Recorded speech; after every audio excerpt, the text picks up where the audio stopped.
Hi mga blissy. Hi mga blissy. Nakarating lang po galing sa work kaya ang face haggard na haggard pero carry pa rin. So nakita ko ito sa TikTok mga blissy na pagkakain ka daw nito, pupurgahin ka. Parang kung ano may bituka ka ba. So magta-try din ako gaya-gaya. Malay mo dito na ako magsiksi. Baka ang dami ko nang mga bituka dito kaya taba ako ng taba. Supposed to be skinny, tumataba, dasa bituka. So, I cannot try this, mga bliss, yeah? So, this said, 1 spoon. One spoon a day. So, this is my first day.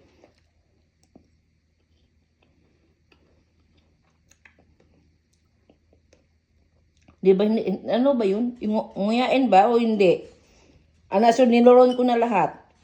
And then, kakain tayo nito. Mga bliss, oh. Papaya is good for our body anyway. It's very healthy.